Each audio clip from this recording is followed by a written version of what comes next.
नमस्कार, खवास पेशकश में आपका स्वागत है। मैं हूं आरिश अजहर आपके साथ। खबरों की शुरुआत करेंगे प्राण प्रतिष्ठा की दूसरी वर्षगांठ। जी हां, खबरों की शुरुआत मुख्यमंत्री योगी आदित्यनाथ और रक्षा मंत्री राजनाथ सिंह ने बुधवार को हनुमानगढ़ी पहुंचकर संकट मोचन हनुमान के दर्शन पूजन किए। हनुमानगढ़ी से निकलने के बाद रक्षा मंत्री और मुख्यमंत्री सीधे श्री राम जन्मभूमि परिसर पहुंचे। यहां प्रभु श्री रामलला मंदिर और राम दरबार में हाजिरी लगाई और विधिवत आरती उतारी और मंदिर की परिक्रमा की। सीएम रक्षा मंत्री ने देश और प्रदेश की सुख समृद्धि की कामना की। प्रतिष्ठा उदासी कार्यालय कार्यक्रम में शामिल होने रक्षा मंत्री राजनाथ सिंह बुधवार को सुबह अयोध्या पहुंचे।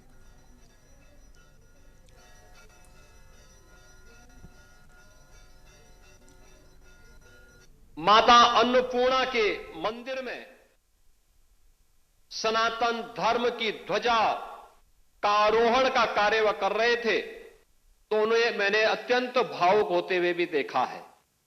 मैं इस अवसर पर उनकी उपस्थिति के लिए उनका उत्तर प्रदेश सरकार की ओर से और उत्तर प्रदेश के वासियों की ओर से, उत्तर प्रदेश की जनता जनार्दन और सेवी राम भक्तों की ओर से हृदय से अभिनंदन करता हूं।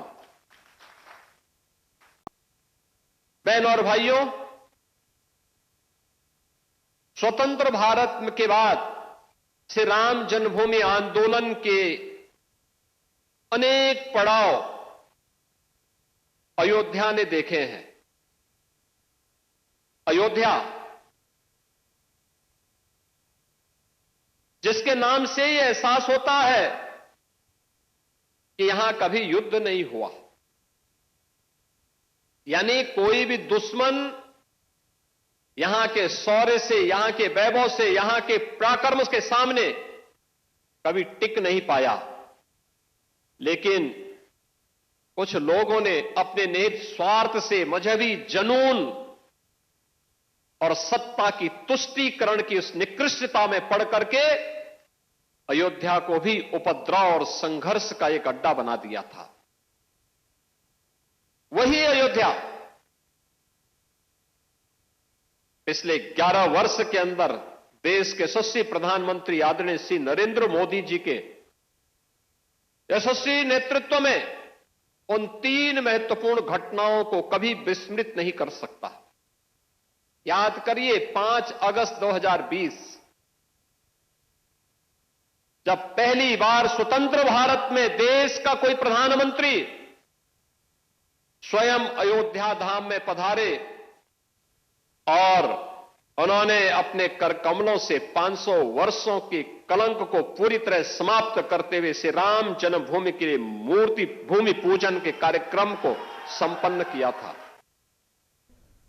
ऋषिकेश के गंगा तट इस बार नए साल के स्वागत के लिए कुछ अलग ढंग से तैयार है। वेलनेस, अध्यात्म, योग और आस्था की ओर देखने में आ रहा है रुझान। नए साल पर ऋषिकेश में बड़ी संख्या में पहुंच रहे देशी विदेशी पर्यटक। रिपोर्ट देखिए।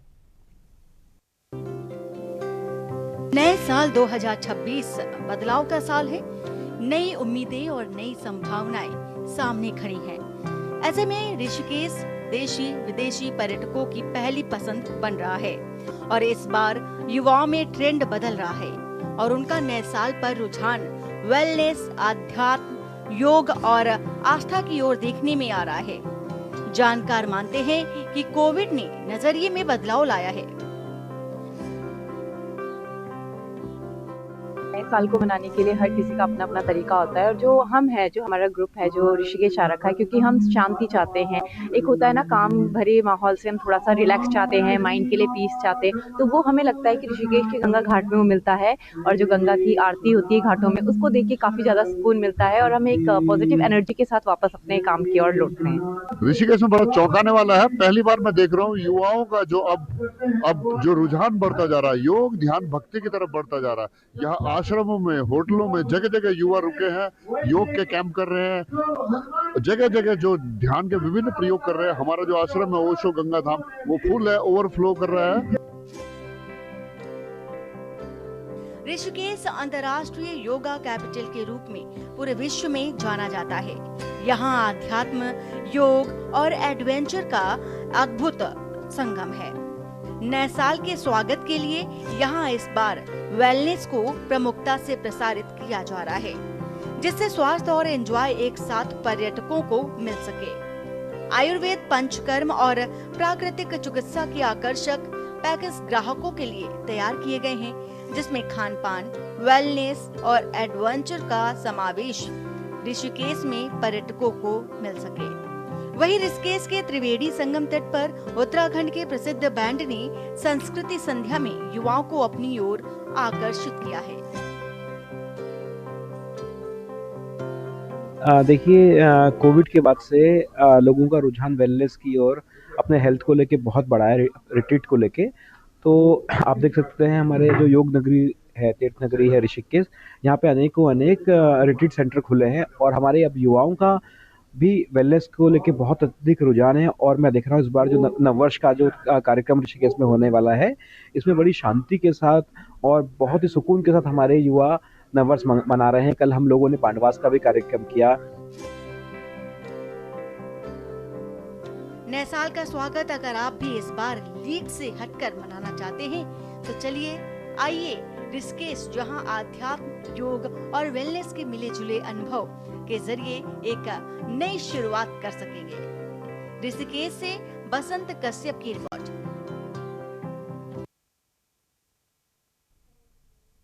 और आगे बढ़ते हैं, शहरी जिलों में voter deletion. UP SIR draft voter list में संभावित डिलीशन जारी। रिपोर्ट के अनुसार विशेष गहन पुनरीक्षण के आंकड़ों के विश्लेषण में सामने आया कि शहरी जिलों में मतदाता नाम कटने की संख्या अधिक है। रिपोर्ट के मुताबिक एन्यूमरेशन फॉर्म और जुट पाने के कारण कई नाम डिलीकेशन के लिए चिन्हित हुए हैं। पिछले चुनावी रुझानों के आधार पर शहरी इलाकों में असर अधिक बताया गया है।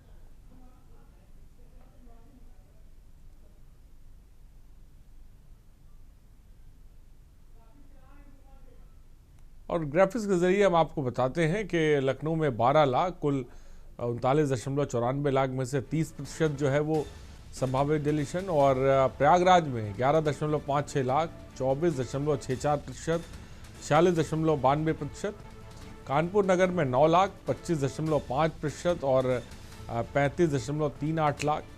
वहीं आगरा में 8.36 लाख, 23.25%, गाजियाबाद में 8,18,000, 28.83% से 28.37%, और बरेली में 7,14,000, 20.99% और 34%, और मेरठ में 6,65,000, 24.66% और 26%, और गोरखपुर में 6,45,000, 17.61%, सीतापुर में 6,23,000, 19.55%, 31.90 लाख प्रतिशत, जौनपुर में 5.89 लाख,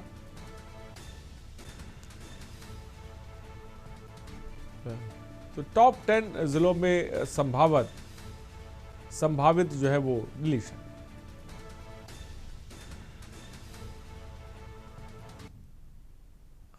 खबर फरीदाबाद से, जहां मानवता को शर्मसार कर देने वाला मामला सामने, जहां एक महिला को लिफ्ट देने के बहाने कार में सवार 2 युवकों ने सामूहिक दुष्कर्म की वारदात को अंजाम दिया। आरोपियों ने करीब 2 घंटे तक महिला को फरीदाबाद गुरुग्राम रोड पर घुमाया और विरोध करने पर उसके साथ मारपीट की। पुलिस को आधार पीड़िता की बहन ने शिकायत दर्ज कराई कि पीड़िता रात करीब 12 बजे सवारी के इंतजार में खड़ी थी, तभी एक इको वैन आकर रुकी जिसमें 2 युवक सवार थे, और घटना के बाद करीब 3 बजे आरोपियों ने हैवानियत की हदें पार करते हुए पीड़िता को एसजीएम नगर के पास चलती वैन से नीचे फेंक दिया। सड़क पर गिरने के कारण महिला के सिर और चेहरे पर गंभीर चोटें आई हैं। साथ ही साथ फिलहाल महिला का इलाज फरीदाबाद के निजी अस्पताल में चल रहा है।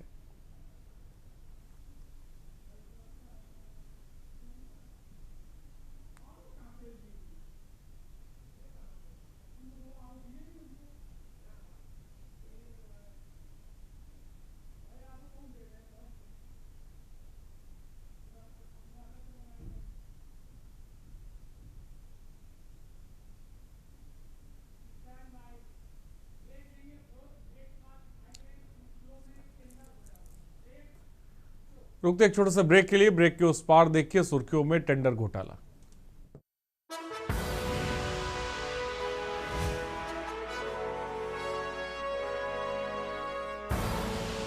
आप देख रहे हैं के न्यूज खबरों। और ब्रेक के बाद आपका स्वागत है खबर देहरादून से, जहां नगर निगम में टेंडर घोटाला सुर्खियों में है, जिसके बाद आनन फानन में एक अधिकारी पर गाज गिराकर मामले को रफा दफा करने की कोशिश की। लेकिन वहीं अब विपक्ष में बैठी कांग्रेस ने पूरे मामले में आर पार की लड़ाई लड़ने का ऐलान किया। निकाय चुनाव में कांग्रेस से मेयर पद के प्रत्याशी वीरेंद्र पोखरियाल का कहना है कि क्या केवल एक अधिकारी की इतनी हिम्मत है कि वो करोड़ों रुपए के टेंडर बिना मेयर और नगर आयुक्त पर जारी कर दिया? क्या नगर आयुक्त का काम केवल फोटो सेशन का है? इन सब बातों के खिलाफ हम हल्ला बोल करते हुए उच्च स्तरीय जांच की मांग करते हैं।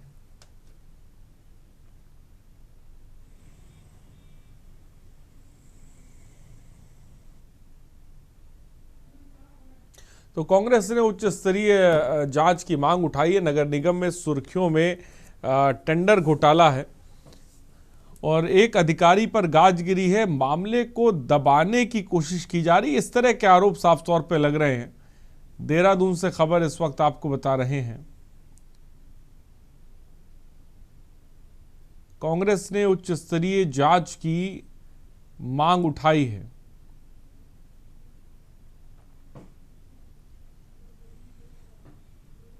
एक अधिकारी पर गाज, मामला दबाने की कोशिश का आरोप।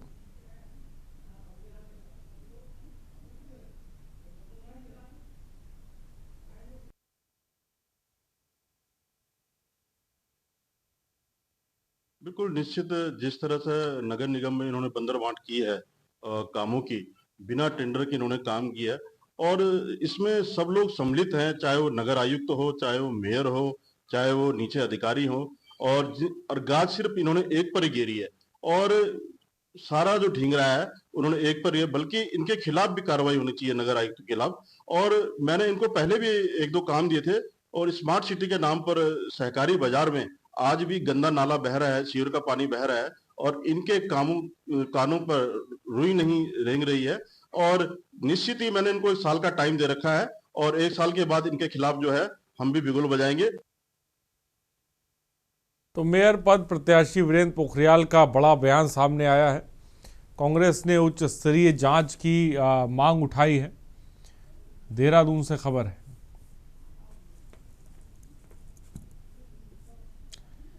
एक अधिकारी पर गाज, मामला दबाने की कोशिश का आरोप।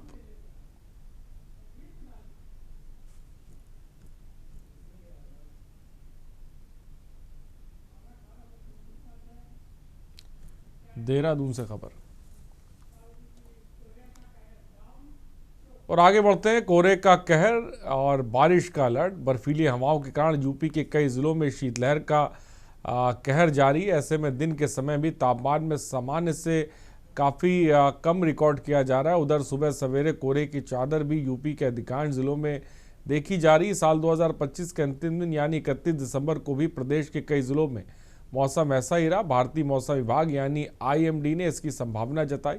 अनुमान है कि अगले 24 घंटे बाद कई जिलों में हल्की बूंदाबांदी भी हो सकती है। मौसम विभाग का अनुमान है कि इन जिलों में न्यूनतम तापमान और अधिकतम तापमान 20 डिग्री सेल्सियस के करीब भी हो सकता है।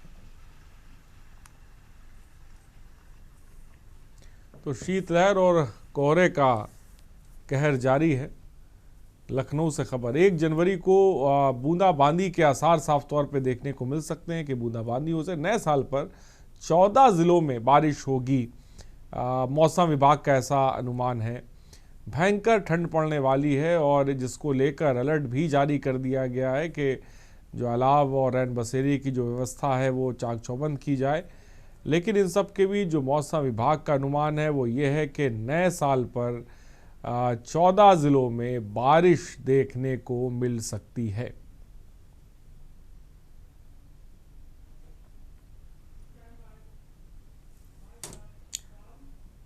खबरों में इतना ही। बने रहिए हमारे साथ। नमस्कार।